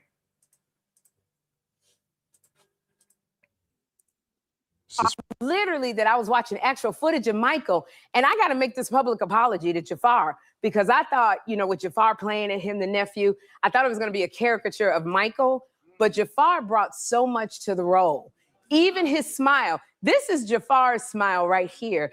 And when he would smile, it just demonstrated the innocence when Michael was starting out, and the way he looked through his rose-colored lenses all his life. Jafar's smile. He didn't just play his uncle. You could tell that Jafar actually studied his uncle, mixed with the DNA. And I was always a huge Michael Jackson. Literally that I was watching actual footage of Michael, and I got to make this public. And there's some others. Hold on. I wanted to go to some of these other ones because there are positive reviews out there. Don't just think that it's all doom and gloom. And no, that's just those reviews that are from those people. Hold on. Here's another one. Where the fuck did it go? What the hell? What?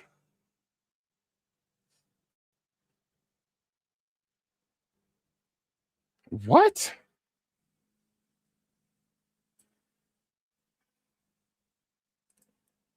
What? Where did that video go? Okay. What the fuck?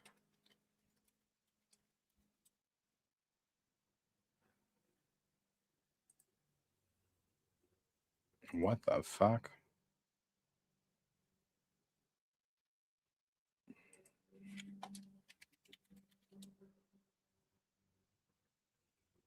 What the fuck? I'm getting increasingly frustrated.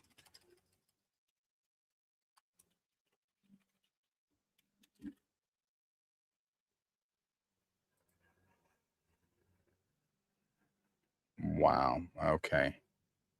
I don't know where the hell that video just went.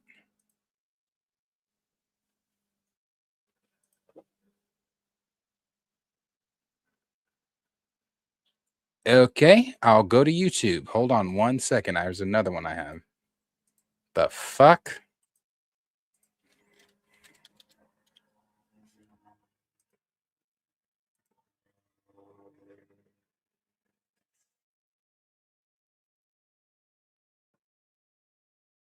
I did watch this with him on Kelly, but I don't want to do that whole 9 minute deal.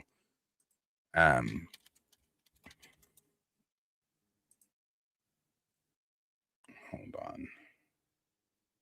Okay, let's do this. Shit, people that want to piss me the fuck off and shit. Hold on. Do this one. This is an obvious attempt to try to drag down this biopic, and it's very dishonest.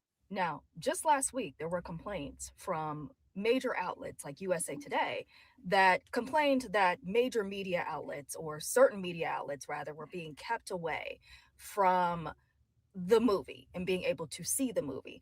I myself saw the movie last night. So this is Tuesday, April 21st. I saw it last night on Monday, April 20th. So I'm not 100% convinced that some of these outlets have even seen the film. But regardless of if they just so happen to see it in these last few days, or if they saw it earlier, they are not being honest in their critiques. First of all, a potential part 2 is something that has basically been confirmed since last summer. The rumblings of that started, they said that they filmed too much footage and that they were going to have to split it. There's certain things in part 1, and I'm going to try to make this as spoiler free as possible, but there's certain things in part 1 that isn't even fully covered. Like the 1984 Grammys, for example, that, it doesn't get the big moment that you would think that it would for that impact. So that alone tells you that just how hard it is to fit every single major moment of Michael's and put this whole. But see, I don't know. We are talking about a man that lived larger than life. I don't think 2 parts is not even enough to tell Michael's story. The story is so brother. When the film used to come on VH1, it took 6 hours. I don't know how many of you have seen Jackson's The American Dream, the original film. That John, when it would come on, commercials included, was 6 hours. It took like 6 hours, 5 to 6 hours for you to watch that entire thing on VH1. Like, come on. Like, you're not covering everything. Like, that's why I said all these people wanting to dig deep into they didn't cover it. You're talking about a man that has lived your life 5 times. Come on, it's like you can't. His life is enormous. Michael's whole life into one singular film. Now, the major complaint with part 1 is that people are calling it sanitized. And their main reason for calling it sanitized is because they say it does not include the allegations. But here's the thing. Even if 1993 cannot be covered outright because of legal issues, it still can be covered in the 2005 trial. There's nothing, the 2005 trial can be covered. There's nothing that stops it or binds them from being able to cover.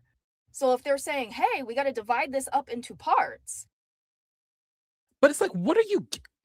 Okay. I love biopics too. I love biopics when they are like, okay, that's another one. What's another one? The OJ one, where Cuba Gooding Jr. played OJ, and you had John Travolta play what was the lawyer? He has some obviously not Johnny Cochran. Johnny Cochran, one of the best lawyers, but he played the other one. Fuck, can't remember. Damn good biopic. All, some details may have been omitted or whatever, but they tried to get everything in that they could get in that. But my thing is, what are you wanting? What new information are you learning? And I'm not saying I don't want them to put that in there. I would like them to put, like, if they do like she said, they can cover the 2005 whatever, because I just like a complete biopic. But what are you for you wanting to see that so bad? What information are you learning from them putting in the biopic that you can't fucking Google? So why do you want to? What's the fixation with wanting to see that scene so bad? Like she said, they didn't cover it in 93 because they had to take it out because the family said, hey, no dramatization shit.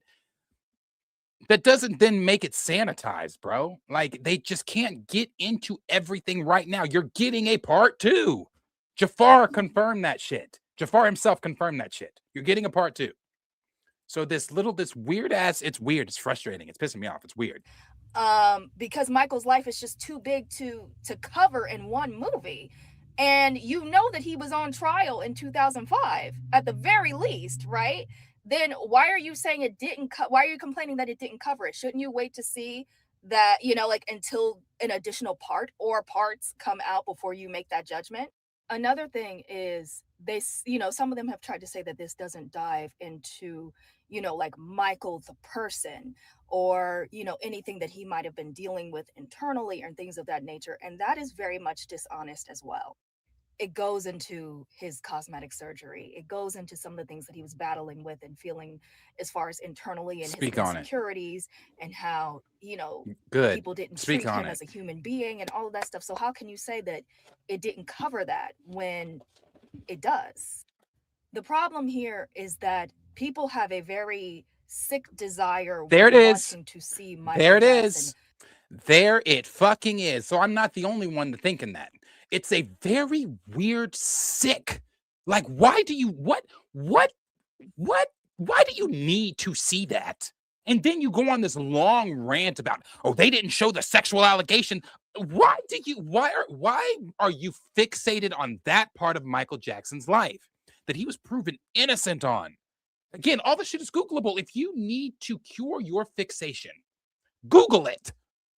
Watch the real case. But this weird, sick fixation on wanting it in the biopic so bad it's so weird, bro. It's weird. Slung through the mud.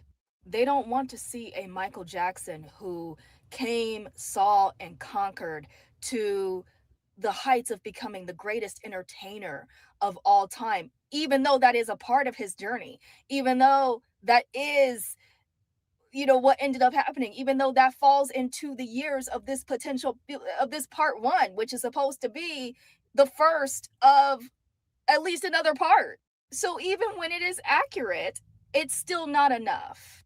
Let me tell you something, right? As somebody who has studied Michael for years and years and years, like, speak on it in so many different ways, not just with the allegations, but just as far as, like, trying to learn more about him. This is on the money. The Michael Jackson that is portrayed is not some Michael Jackson that they pulled up from out of nowhere. Thank you. These are things that people testified to, spoke to.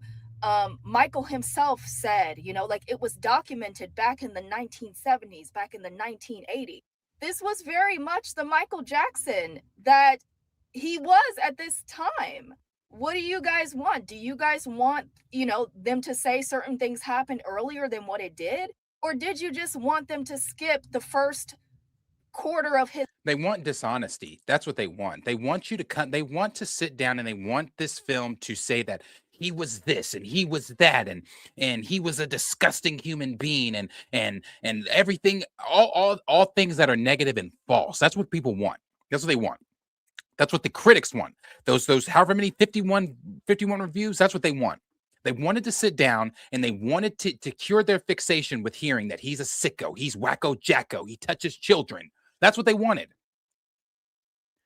Instead, they got reality of who and what Michael Jackson is. I'm sorry it doesn't fall into the box of weird fixations and you wanting to see him touch children. That's a different guy. It's also, again, that's another conversation that you want to see that. This is not the movie for you if that's what you're going in there to see. If you're going in there to see them smear Michael Jackson, if you're going in there to see them throw him against the wall, throw dirt on his name, that's not this is not the film for you, obviously. And I think that's what these critics were looking for. They were looking for any type of way that Mike's name could be slammed and dragged through the mud. And that they could come out and give some glowing review talking about, oh, how it was great. And it touches on how much of a monster he was and things like that, blah, blah, blah, blah, blah. Again, understanding Michael Jackson before you start speaking on his name. Mike was not this, he just wasn't this person that some people make him out to be. His life, or the first part of his life, because really, like, it goes all the way up to like very early 1987. So we'd say the first half. Do you just want them to skip everything and go straight to the bad stuff, straight to the worst times of his life, straight to what killed him early? Thank you. Come on. Just say that. So just quit being dishonest, please. Right. That was good. That was good. That was good. Did she put a tag in there? Let me see what others are saying. Let's see what Miss LaToya said. Well, thank you. So what did you think when they came to you and said, we want to do a biopic about Michael? I said, this is wonderful. Just make sure it's true to life. And it was good. And it was great. And it is. How much fun was it being on set and seeing Jafar? What the hell is she on? I have to tell you that Jafar was absolutely fabulous. I'm sure you've seen the movie and you know how wonderful he is, how we all forget and think that we're watching Mike. Yeah. And it's like, oh, I forgot this is Jafar. So he really delivered. He did a fabulous job. And obviously the movie had some bumps and bruises along the way. Were you ever nervous that it might not be released? No, I wasn't. I knew within time. What is wrong with LaToya? Yes, of course. Here we are. Have you started consulting on the sequel or the third movie? I'm not sure if there's going to be a sequel. That's up to the producers. I hear there might be. We don't know. So, no, I haven't been contacted yet. So, Did you miss not having Janet in the movie? I wish everybody was in the movie. Yeah. So, Did you try to convince her and say, let's do it? well, she was asked and she kindly declined. So you have to respect her wishes.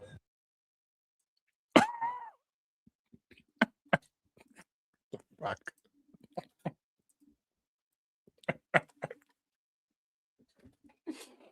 Oh shit, LaToya. Okay, let's see what Jafar said. How long is this? 30 seconds. What is he talking about? What do you think the biggest misconception of your uncle is? The biggest misconception? Speak on it, Jafar. I would say that he wanted to be white.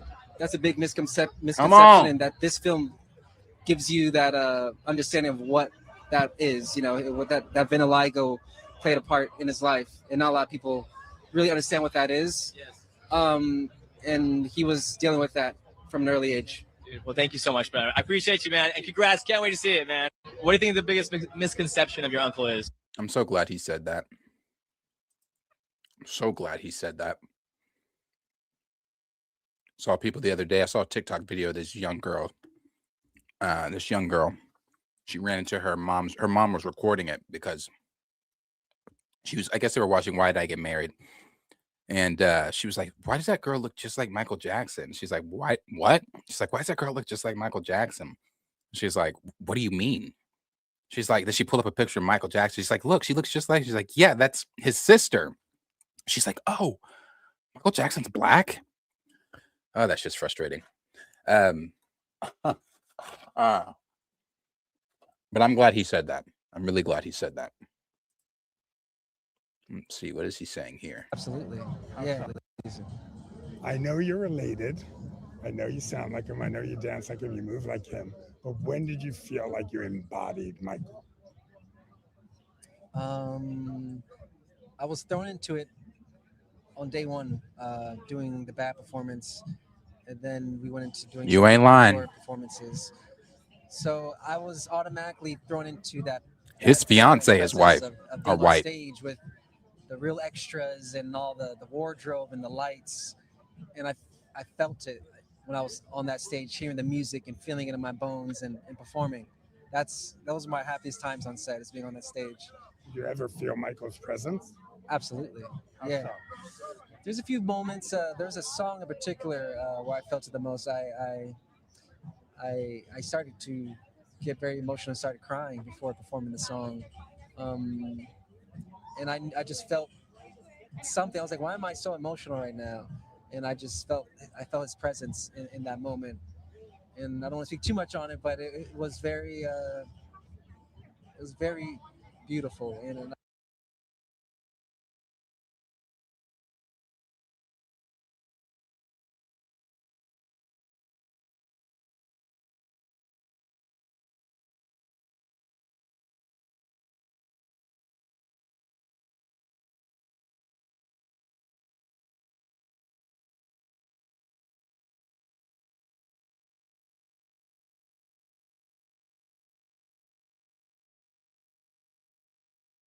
to say before you freak out and jump down my throats about everything, okay? I got a chance to see the new film Michael about the king of pop himself, Michael Jackson, directed by Antoine Fuqua, starring Michael's own nephew, Jafar Jackson, in the lead role as the king of pop. Here's my initial opinion on Michael. Jafar Jackson is fucking electric as his uncle. He delivers. He's got the moves down. He's got the voice down. He's got the dancing down, everything like that. The film looks fantastic. It ebbs and flows effortlessly. It never misses a beat.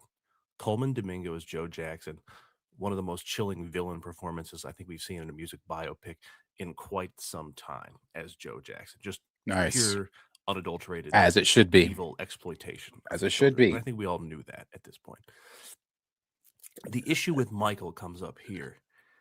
It feels incomplete, which, to be fair, it is. You know, much of it plays like a greatest hits rehash where they're just throwing out Billie Jean, Thriller, You Want to Be Starting Something, Beat It, everything, and Bad. And the movie ends exactly like Bohemian Rhapsody with Freddie Mercury doing Live Aid, and they're just doing this rendition of songs and everybody loves it, right?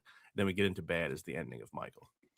Like I said, it feels like a greatest hits rehash. It doesn't really dive deep enough into who Michael was and why he was like that. We get bits and pieces of it, but it feels like it's too aesthetically pleasing to the Jackson estate and Michael himself. They don't want to make him look bad in the eyes of the fans and the public that are going to see this movie. But this kind of feels like what those trailers for Avengers. My thing is,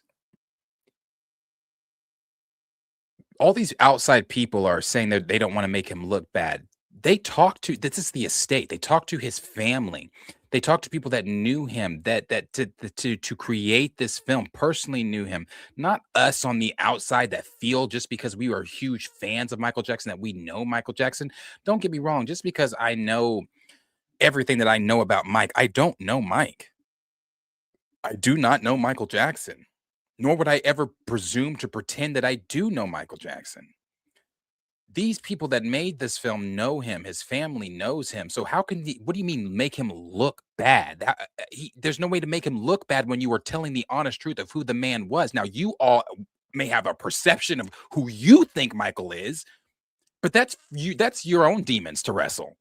But you cannot say that they tried to make him not look bad by giving their honest accounts of their brother, their son, their colleague, their friend, whatever.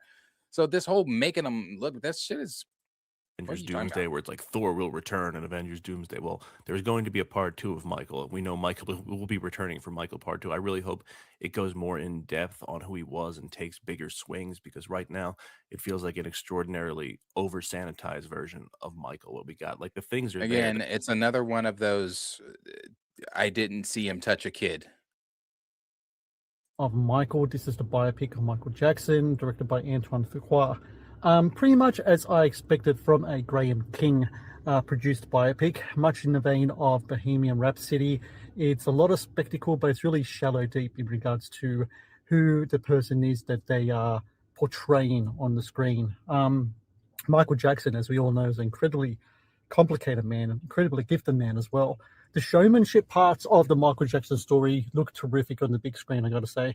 Jafar Jackson, who plays Michael, especially like in the older teen adult versions, is a dead ringer for him, to the point where I can't help but suspect that maybe some AI might have been used. I really want to see whether something... These people got to stop. They are related.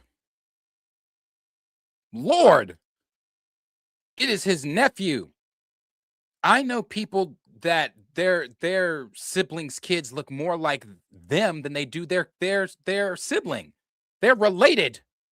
What do you mean using AI? Comes to light in regards to that, but regardless, he's fantastic in those scenes where he's on the stage, and I think just the way that's all done, he's incredibly well done, especially like when you're in a big screen and you in the speakers are blasting and everything, that's all fine.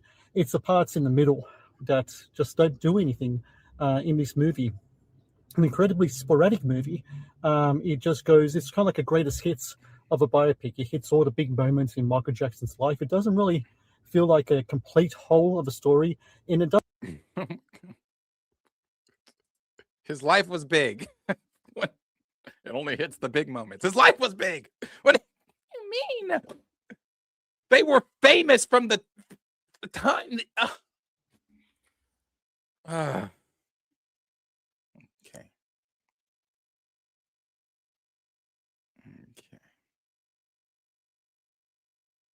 All right, let's go to, let me go back over here really quick.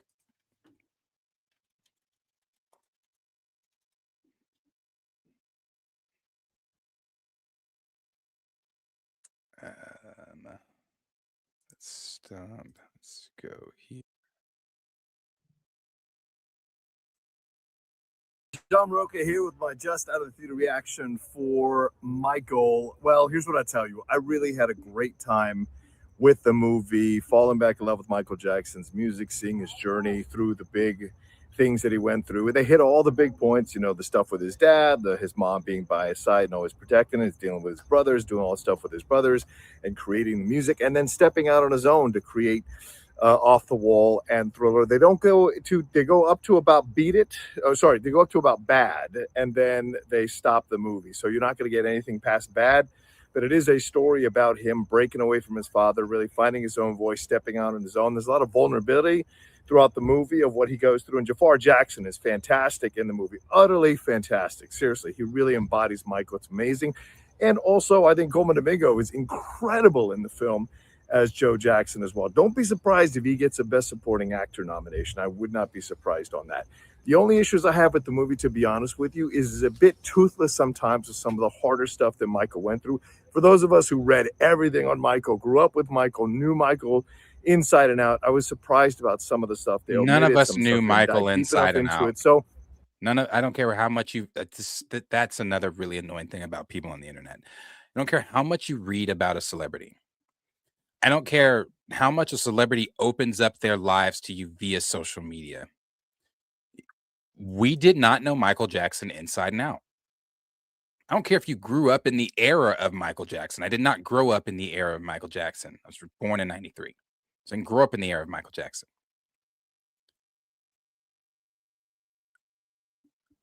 In the height of Michael Jackson. But you don't need none of it. I don't care. Like I said, I don't care if you did grow up during the 80s or whenever, or you saw, I don't care if you saw if you saw the first time he moonwalked. None of us know Mike. That's such a weird thing. Like this whole weird thing with this wanting to know celebrities, and no, you don't know these people. I say that all the time. It's my argument with Chill all the time. You don't know these people. You don't. at times, it comes off a little more lightweight, a little more toothless than you would like this biopic to be. But if you just want to go and have some fun and enjoy Michael's music, and you're not too worried about them really diving deeper into some of the issues they present in the movie, then I think you're going to have a good time with this one and fall back in love with Michael Jackson as the human being and the person and the performer that he was. So if you get a chance to go see it this weekend, let me know what you thought about it down in the comment section below. Hit a like on this video, share it on your social media. All right, that's John's. Let's see what Chris over at 3C said.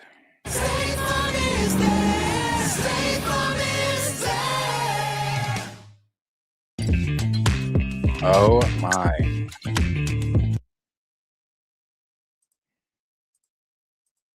Biopic following King of Pop Michael Jackson, played by his nephew Jafar Jackson. We follow the late pop star's life from his early childhood up until the late 80s. We, the audience, will not only get to see his rise to stardom, but also a little peek behind the curtain on what and who made Michael who he was. And that's all. Putting a second spoilers, you guys. This will be a spoiler-free review. Michael. All right. So one of the things off the top, I think a lot of people are going to mention in their reviews is whether they are or not a fan of Michael Jackson. I am someone that grew up as a kid idolizing the guy. Oh, you don't.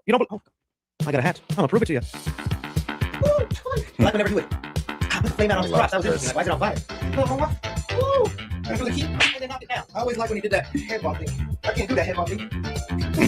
We'll all pretend that never happened. Joking aside and being real with you, that is true. I found Michael Jackson's music thanks to my parents who were fans at a very young age, watched his music videos, and just remembering as a kid how I felt watching all that, I was in awe. But there's a ton of people out there that have wildly different opinions about Michael for obvious reasons. I'm just telling you my truth and how I felt about the guy. So when the lead up to his biopic was coming, seeing the trailers, hearing the music, like even if I'm just at the grocery store and a Michael song comes on, my foot taps and my hip starts to thrust, and then I get asked to leave, and I'm like, bro, can I pay for my Legos first? And then it becomes a whole scene. But just remembering how huge Michael Jackson was as a star, it's like no doubt he was going to have his own movie told. I did not expect all the behind the scene issues that happened with this movie, because quickly, if you didn't know, from behind the scene reports, this movie was originally going to capture the entirety of Michael Jackson's life, allegations and all. But some lawyer out there messed up and saw that they actually weren't allowed to talk about some of that stuff legally, and it totally screwed up what they had planned. And so now we're only getting half the story, with a lot of reports indicating we're most likely going to get a sequel to the rest of Michael Jackson. So how does this movie treat the first half of Michael Jackson's life? I'm going to say as a fan, it really did put me in the feels, had me getting goosebumps, getting emotionally attached, but also, being fully honest, there were aspects of it that felt a little too safe. I'll get more into that when I get to the negatives of this movie, but right now focusing on the positives. Look, the biggest positives I can get this movie is Jafar Jackson nailed the role. Of course, he had the appearance nailed down of his uncle. That was without a doubt. But in watching the movie, his mannerisms, his voice, his movement on stage, and recreating some of the most iconic Michael Jackson music videos, Jafar nailed it. There's a handful of moments where Jafar just disappears and becomes his uncle, and it feels like I'm watching Michael Jackson. But the other really great performance we get out of this movie is from Coleman Domingo. He was cast as Joseph Jackson, as someone, again, who grew up as a big Michael Jackson fan and did research on his life years ago. And I want to know everything about the guy. You hear stories about him and the way he treated Michael and his brothers, and the movie does not hold back on that. That's probably the toughest part of watching this movie, and that's some of the stuff that also had me getting kind of emotional. Coleman Domingo plays that role very chilling. He brings a presence on screen, and you totally understand why this was a person Michael Jackson feared and could never really stand up to. It's also something I wanted them so bad to get right about the movie, because from a fan perspective, it felt like a lot of the issues Michael suffered later on in life were straight from the hands of his father. And the movie, again, makes you aware that, yeah, that kind of is true. The rest of the cast is also good. It was just those two performances that for sure stood out. The other thing this movie does perfectly is recreating some of those iconic music videos, some of those songs. It's one of those things that almost feels like a cheat code for the movie, because if you're making a biopic on someone that made good music and you just play that good music for a good majority of the movie, well, then you're going to have a good time. And that's why I feel so many fans of Michael Jackson are just going to eat this movie up, because it feels like a crowd pleaser.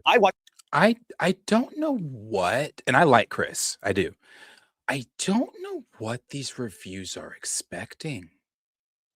Are they expecting there to be some surprise twist in Michael's life that none of us knew? Like, oh, surprise, he was a mob boss, or oh, surprise, he was a kleptomaniac, or oh, surprise, he had, I don't know, he was into, I don't know, cockfights, dog fights, I don't know.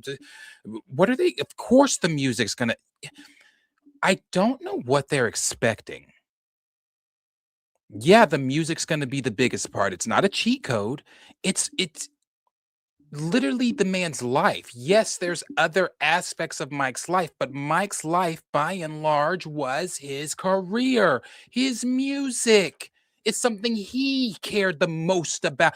What are they expecting? It's weird.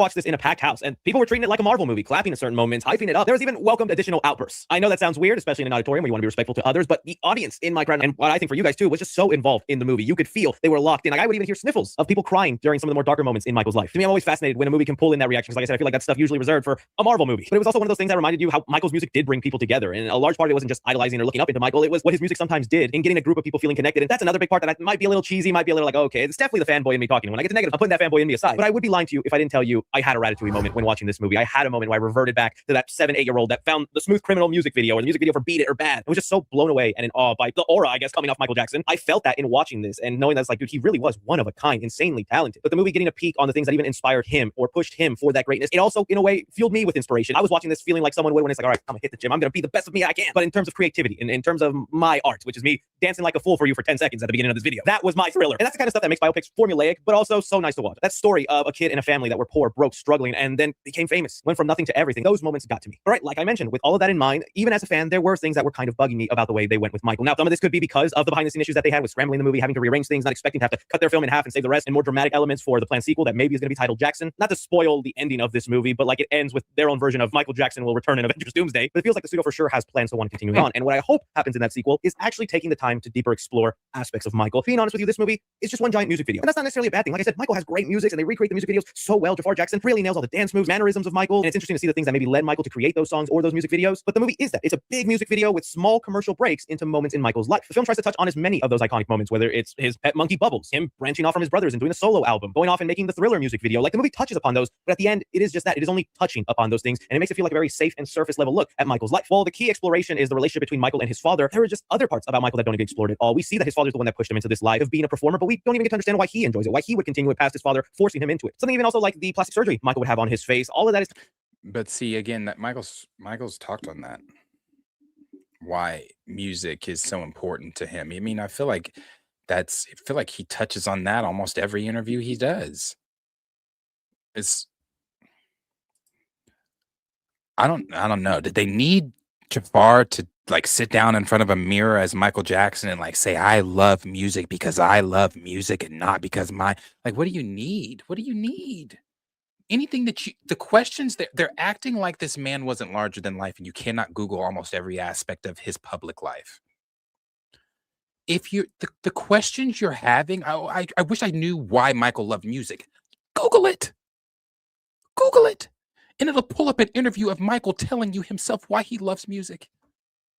Like, I don't know, man. It's kind of summed up or touched upon thanks to one line in the movie, and then it happens and we move on. And I don't even mean that in the two-parter. I mean somewhere down the line, 5-10 years from now, this movie did not touch upon or explore enough of Michael's psyche, his motivations, the complexities of who he was as a person that I think is so fascinating. And those things will be actually explored in another movie. You know, in my out-of-theater reaction, I mentioned how the movie feels like it plays it safe. And everyone assumes I'm just talking about, oh, you're just mad they didn't bring up the allegations. You just wanted them to talk about the allegations. I'm like, literally, put the allegations aside. One, we knew that was going to be part of this movie, and I assume that'll be something that they try to touch upon in the sequel. Michael was literally a person that had 1,000 different interesting aspects about him. And maybe that is the crutch and why the movie sometimes feels like it's speed running through his Wikipedia page, telling you moment, music video, moment, music video, moment, music video, that maybe it's not even possible to explore. But to me, that just is how this feels. It's a crowd-pleasing movie. It is the commercial safe version of playing the Michael Jackson story to an audience. That doesn't make it a bad movie, but in a way, it wasn't exactly the Michael film I had hoped for. Because I do think there is something deeper you can do, and this movie just more wants to really focus on recreating those iconic music videos. So my hope with the sequel is that they maybe drop that kind of formula that this movie had, because it literally plays like that. I hope the next movie flips it, where it's mainly key moments, dramatic, really getting into the mind thought of Michael with a lesser focus on just recreating popular songs. Of course, we want to hear those songs, and yes, I would be pissed and complaining if they didn't have them, but I do think there is a balance, or there is a distraction, or it's, like I said, an easy cheat code into liking this movie, because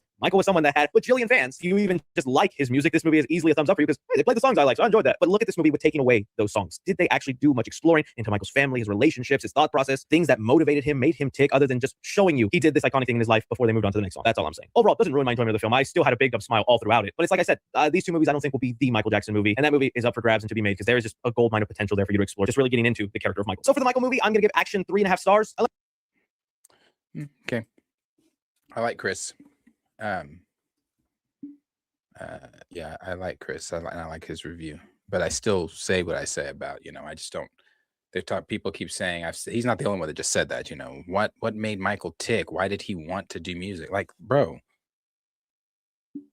I can pull up an interview right now of him telling you why he does music and why he wants to do music and why he loves music. That's it. I mean, I don't know that it's like I don't know if they're wanting like some college prepped essay over it, but it's really not as deep as I guess some of them are wanting. I don't know, but it's some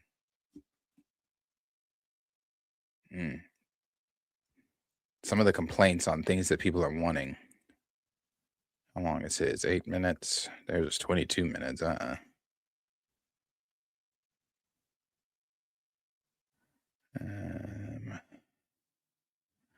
This is 13. He gave it a stink face. I like him. Okay, you guys, it's finally time for the Michael Jackson biopic. And you know what? I actually have something in the background. Do you see it? Do I need to run and go get it? It's the Off the Wall record. You know what that is, right? It's his best album. Is that controversial? I don't know.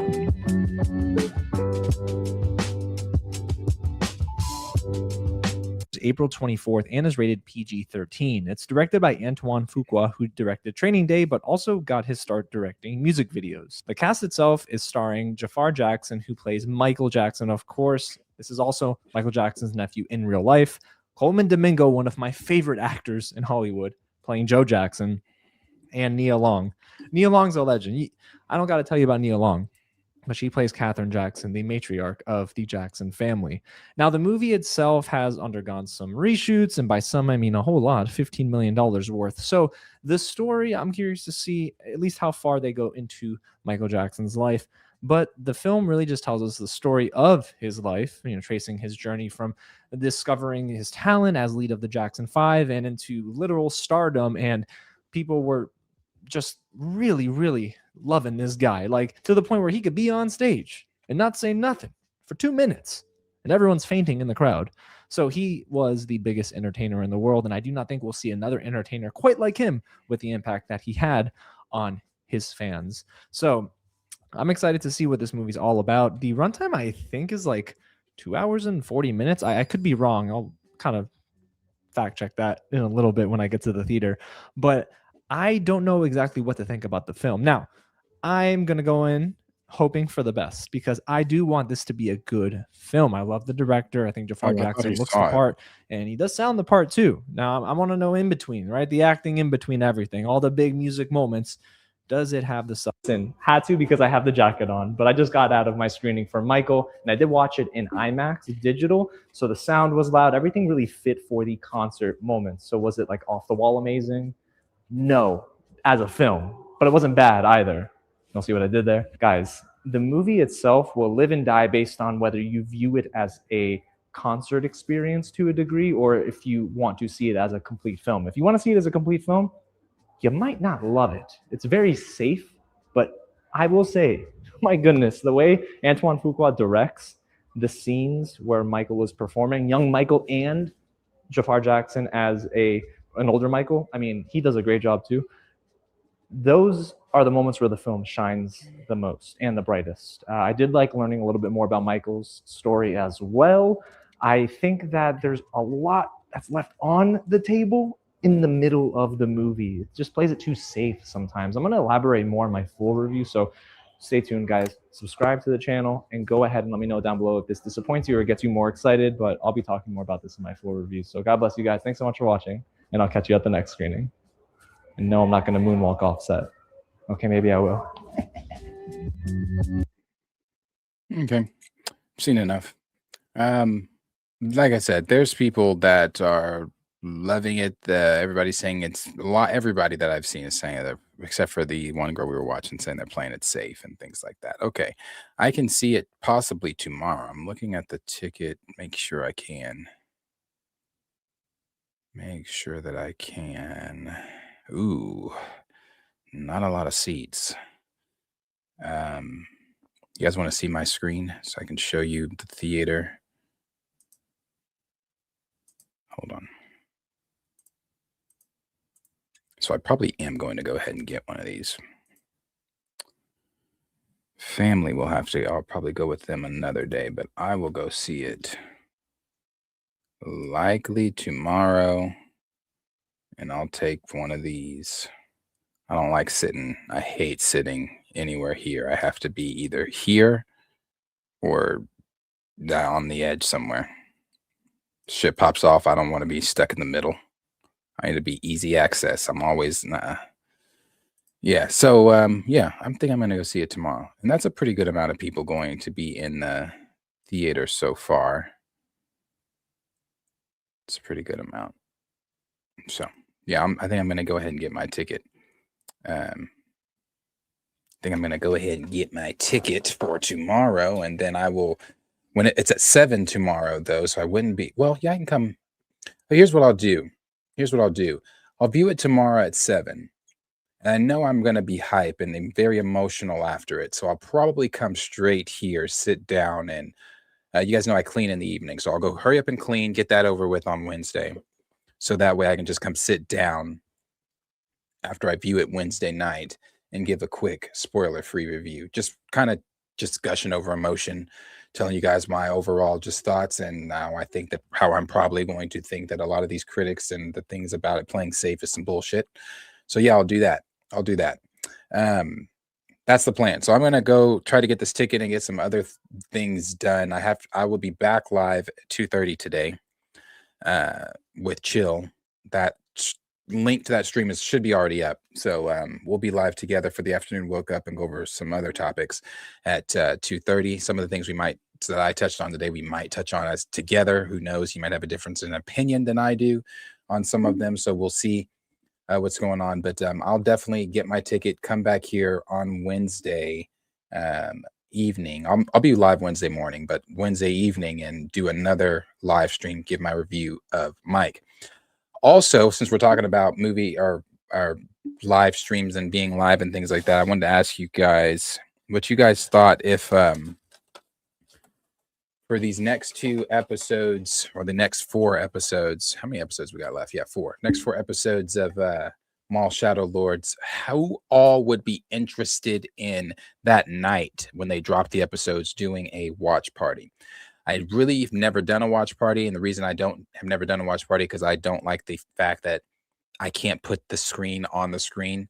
we would just have to sync up together and watch it together and then kind of talk through it, talk about it or whatever. But if you guys want to, if we have enough people that would be interested in doing it, and I'm talking more than 5, if we have enough people that are interested in doing a watch party for Maul Shadow Lords, the last 4 episodes, let me know. And we'll do that Sunday night.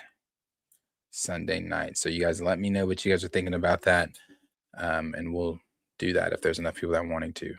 So yeah, I'm gonna go. I'll be back in 2 hours with Chill. So if you liked this stream, go ahead and hit that like button, share with your friends, get some more people in here, get some more subscriptions here and subscribers in here. I appreciate every single one of you that hung out, were in the chat, talked. Thank you so much. She loves fantasy for the super. It means a lot. So yeah, you guys come on back at 2:30 for the afternoon woke up with me and Chill. Like, subscribe, share with your friends. I'm also I know I have not been active in the Discord in forever, but I'm about to try to get back in there because I want to, again, trying to rebuild everything, trying to get everything back on a going up. So I'm going to try to get back in the Discord as well and try to get involved with that as much more as I can. So so you guys come on back 2:30. See you then. And then, like I said, if we have enough people for watch party, we'll try that. Like, subscribe, share with your friends. See you guys later. Thank you for being a friend. Oh, yeah. Travel down the road and back again. Hey, so we started from the bottom, now we're here, girl. Oh, yeah. This is my part right here. Ooh,